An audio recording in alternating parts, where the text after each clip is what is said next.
un sujet d'intérêt extrêmement général, puisqu'il s'agit des vaccins.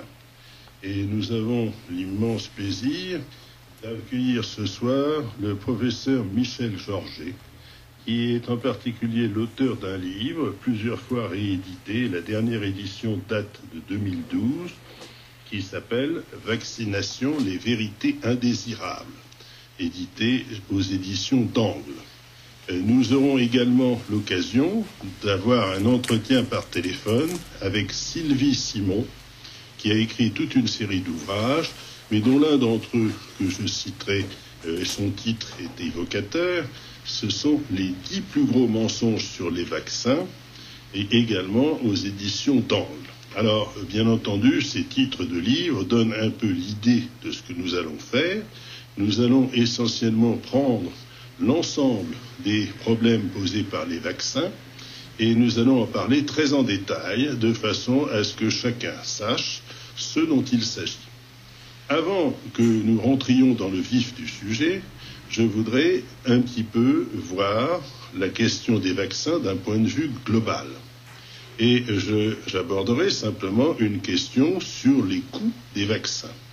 Alors, je me baserai sur le rapport de la Cour des comptes d'octobre 2011 sur la prévention sanitaire.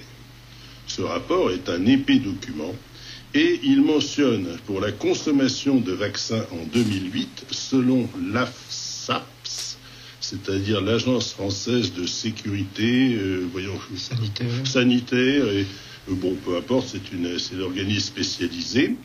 Elle déclare 781 millions d'euros annuels sur la consommation de vaccins. Mais ce chiffre est en fait très inférieur à la réalité, puisqu'il ne représente en réalité quel est le coût pour l'État des vaccins, et il ne rentre pas en compte dans ce chiffre, en particulier, toutes les consultations qui ont été faites, parce que lorsqu'on va se faire administrer un vaccin, on va chez son médecin, on paie une consultation, et ainsi de suite. Et le chiffre est naturellement bien supérieur à cela. Il faut savoir que, par exemple, les vaccins contre la grippe, en France, il y a 9 millions de vaccins par an. Une dose coûte environ 25 € et le coût simplement de ces vaccins, c'est 240 millions d'euros, selon le Figaro du 22 mai 2012. Alors, bien entendu, on pourrait dire que je cite des chiffres fantaisistes, mais à chaque fois, je suis allé les chercher, c'est des sources qui ont un certain degré de fiabilité, et il est évident que ce sont des chiffres très importants. Il faut savoir que l'ensemble des dépenses de prévention pour éviter la survenue d'une maladie représente en France annuellement 5,450 milliards d'euros selon la Cour des comptes, et ceci représente 6,5% des dépenses de santé et 0,6% du PIB, le produit intérieur brut français. Donc, les vaccins, ce n'est pas rien. C'est un coût très important. Alors, avant d'enterrer le rapport de la Cour des comptes, c'est en général ce qui arrive à tous les rapports de la Cour des comptes, lorsqu'ils disent des choses intéressantes, on en parle peut-être pendant quelques jours et ensuite on n'en parle plus.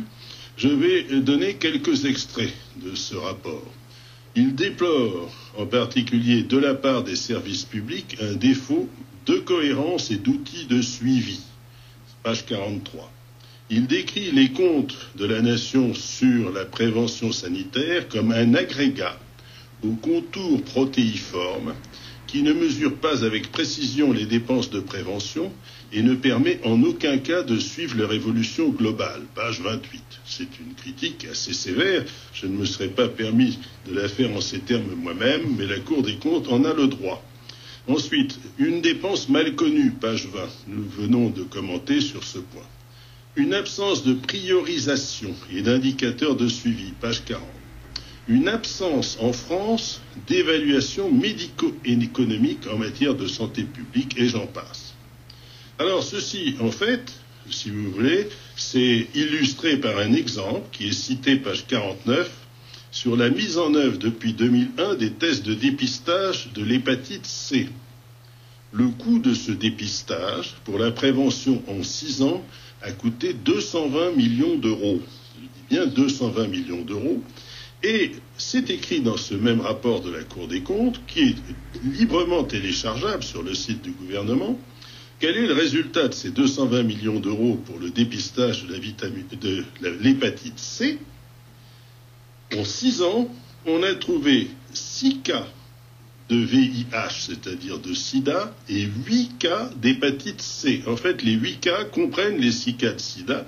Et comme les personnes qui ont été décelées pour le sida sont décédées aujourd'hui, puisque ça date quand même depuis 2001, ça n'a abouti qu'à 2 vies sauvées. Et c'est page 49 de ce rapport, vous vous rendez compte que 220 millions d'euros pour sauver 2 vies.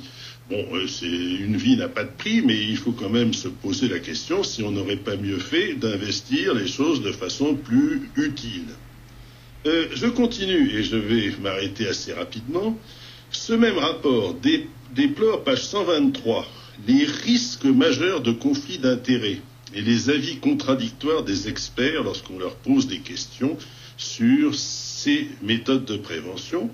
Et surtout, page 126, ce rapport parle des évaluations ex post, c'est-à-dire a posteriori, sur le résultat des différentes opérations de prévention, peu conclusives et reposant sur 2 organismes, la DREES et la HSP. Le HSP, c'est Haut Conseil Scientifique Haut Conseil de Santé Publique, voilà. Et donc, si vous voulez, il y a quelque chose qui ne va pas.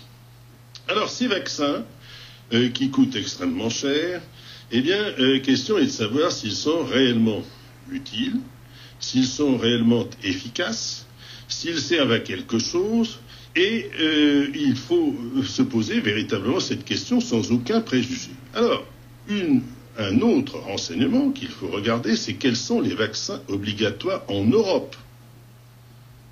C'est simple, en Allemagne, aucun. Au Danemark, aucun. En Espagne, aucun. En Finlande, aucun. Au Royaume-Uni, en Irlande, en Islande, aucun. Au Luxembourg, aucun. Aux Pays-Bas, aucun. En Suède, aucun. En Suisse, aucun. Et en France, qu'y a-t-il? Eh bien, en fait, il y a 3 vaccins qui sont obligatoires. La diphtérie, le tétanos et la poliomyélite. Et surtout, il y a tout un protocole de vaccination pour les enfants qui paraît absolument surréaliste. Alors je vais commencer, je ne voudrais pas faire l'émission tout seul, mais bien entendu, j'ai les renseignements devant les yeux, et tous les parents qui ont des enfants en bas âge constatent cette espèce de pléthore de vaccins qui sont offerts aux petits-enfants. Alors d'abord à la naissance, le BCG pour les enfants exposés à un risque élevé. Un résident en Île-de-France, tiens, le résident en Île-de-France, c'est déjà un risque élevé, bon je passe. L'hépatite B, pour certains enfants, à 2 mois, la première injection contre les maladies suivantes, diphtérie, tétanos, poliomyélite, coqueluche, le HIB, l'hépatite B, le pneumocoque. À 3 mois, 2e injection contre la diphtérie, le tétanos, la poliomyélite, la coqueluche, le HIB. Ensuite, à 4 mois, 3e injection pour la diphtérie, tétanos, poliomyélite, coqueluche, le HIB. 2e injection contre l'hépatite B, ou 3e injection pour les enfants exposés à un risque élevé d'infection. À 9 mois, 1re injection pour la rougeole, les oreillons, la rubéole, c'est le ROR. Et ceci est une nécessité pour les enfants accueillis en collectivité. Qu'est-ce que ça veut dire pour les enfants qui vont à la crèche? À 12 mois, la première dose contre la rougeole, les oreillons, la rubéole, la 3e dose pour le pneumocoque, et ainsi de suite. Ça continue entre 12 et 15 mois, entre 13 et 24 mois. Et c'est un catalogue absolument fascinant. Si on compte, eh bien, vous pouvez avoir des enfants qui vont avoir